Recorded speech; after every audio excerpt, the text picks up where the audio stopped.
Hello दोस्तों, मैं अमित कुमार आप सबका स्वागत करता हूं आपके अपने YouTube channel Kamakhya study circle में। दोस्तों, कितनी अच्छी बात कही गई है कि जीत और हार हमारी सोच पर निर्भर करती है। मान लो तो हार और ठान लो तो जीत, यानी कि जिस काम को करने के लिए अगर हम एक बार मन में ठान लें तो जीत हमें निश्चित ही मिलती है। चलिए दोस्तों, हम शुरू करते हैं हमारा टॉपिक जो चल रहा था आधुनिक भारत का इतिहास में यूरोपीय कंपनियों का आगमन। उसका आज भाग 4 देखेंगे। दोस्तों, अगर आप हमारे चैनल पर नए हैं तो हमारे चैनल को सब्सक्राइब करें, और अगर आपको हमारी वीडियो अच्छी लगती है तो उसे लाइक करें और दोस्तों के साथ ज़्यादा से ज़्यादा शेयर करें। दोस्तों, यूरोपीय कंपनियों का आगमन का क्रम की अगर बात करें तो सबसे पहले पुर्तगाली company, Dutch company, British east India company, Danish company और फ्रांसीसी कंपनी। दोस्तों, हम ब्रिटिश ईस्ट इंडिया कंपनी तक चर्चा कर चुके थे, और उसके बाद में जैसे जैसे आधुनिक भारत का इतिहास बढ़ता जाएगा तो हमारी चर्चा ब्रिटिश ईस्ट इंडिया कंपनी पर ही केंद्रित रहेगी। इसलिए हम आगे बढ़ते हैं आज और डेनिश कंपनी की, जिसको हम डेनमार्क के नाम से भी जानते हैं, उस पर चर्चा करेंगे। दोस्तों, डेनिश कंपनी भारत में 1616 में आती है।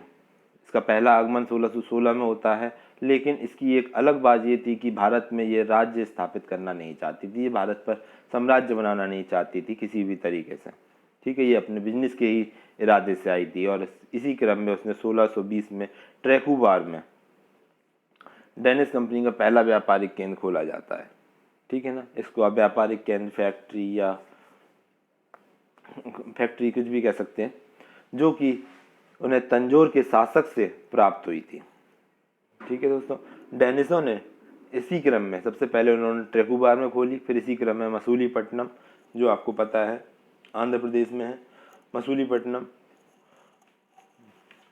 केरल में है, और पार्टोनोवा श्रीरामपुर, पार्टोनोवा दोस्तों मद्रास में है, और श्रीरामपुर पश्चिम बंगाल में है। ठीक है दोस्तों, तो कहाँ कहाँ है? मसूलीपट्टनम केरल में, पार्टोनोवा मद्रास में, और श्रीरामपुर पश्चिम बंगाल में है। इन्होंने अपनी फैक्ट्री बनाई। उसके बाद सन 1745 में इन्होंने अपनी सारी फैक्ट्रियाँ, जो भी कुछ था इनके पास, वो उन्होंने सब अंग्रेज़ों को बेच दिया और अपने देश चले गए। तो ये था डेनिश कंपनी। दोस्तों, इनके बारे में कुछ ज़्यादा नहीं मिलता है, क्योंकि इन्होंने कोई महत्वाकांक्षा रखी नहीं, और सिर्फ बिजनेस के इरादे से आए और बिजनेस किया और चले गए। ठीक है दोस्तों, आगे बढ़ते हैं हम फ्रांसीसी कंपनी। यदि हकीकत में किसी ने ब्रिटिश ईस्ट इंडिया या अंग्रेज़ों को टक्कर दी तो वो फ्रांसीसी ही थे। इनकी लड़ाई यूरोप में भी चलती रही, और इसका इफेक्ट भारत में देखने को लगातार मिला है। ठीक है दोस्तों, चलिए आगे बढ़ते हैं। फ्रांसीसी कंपनी 1664 में कॉलबर्ट के प्रयास से फ्रेंच ईस्ट इंडिया कंपनी की स्थापना होती है, और भारत में आने वाली यूरोपीय कंपनियों की तुलना में यह कंपनी अलग थी, क्योंकि यह राज्य या राजा के द्वारा खुलवाई गई थी।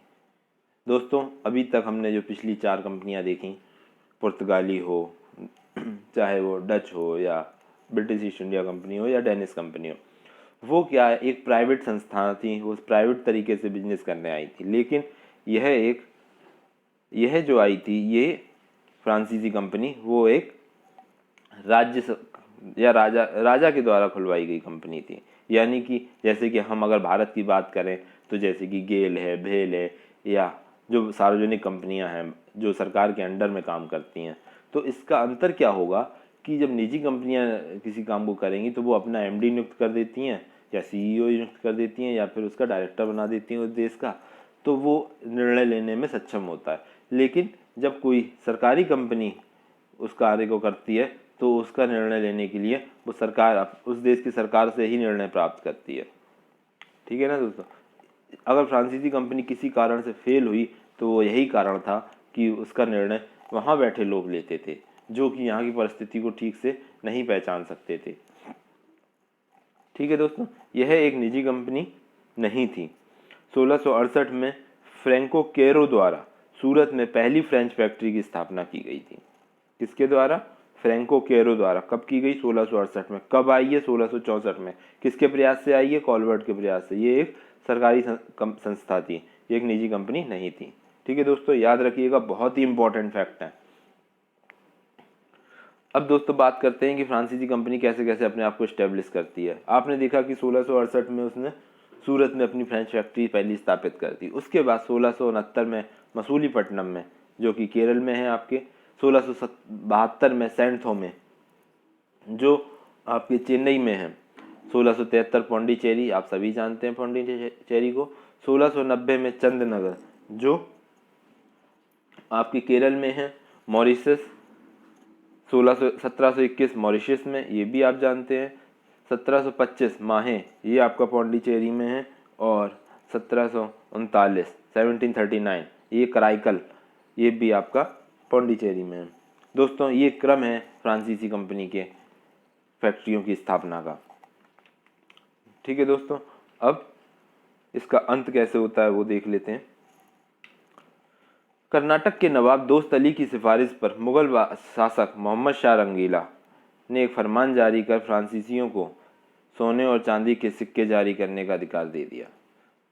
ठीक है दोस्तों, यानी कि कर्नाटक में इनका सिक्का चलने लगा था। हमने आपसे जब मुगल शासक की बात कर रहे थे तो आपसे बात की थी कि शासक कैसे बनता है, कब माना जाता है, या तो वो खलीफा से अपनी परमिशन ले ले या फिर उसका सिक्का चलने लगे। तो कर्नाटक के अंदर फ्रांसीसी कंपनी का सिक्का चलने लगा था। ठीक है ना दोस्तों, अब इनका पतन कैसे होता है। 1760 के वांडीवास के युद्ध में अंग्रेजों ने फ्रांसीसी को पराजित कर दिया, और इस युद्ध में अंग्रेजी सेना का नेतृत्व आयरकूट ने किया था और फ्रांसीसी सेना का नेतृत्व काउंट डी लाली ने।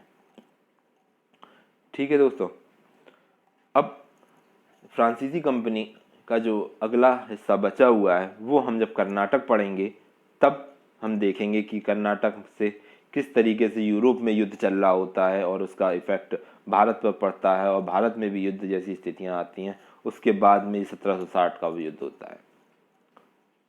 ठीक है दोस्तों, धन्यवाद हमारा वीडियो देखने के लिए। अगर आपको हमारा वीडियो अच्छा लगा हो तो इसे लाइक करें और दोस्तों के साथ शेयर करें, और हमारा चैनल सब्सक्राइब करना ना भूलें। धन्यवाद दोस्तों।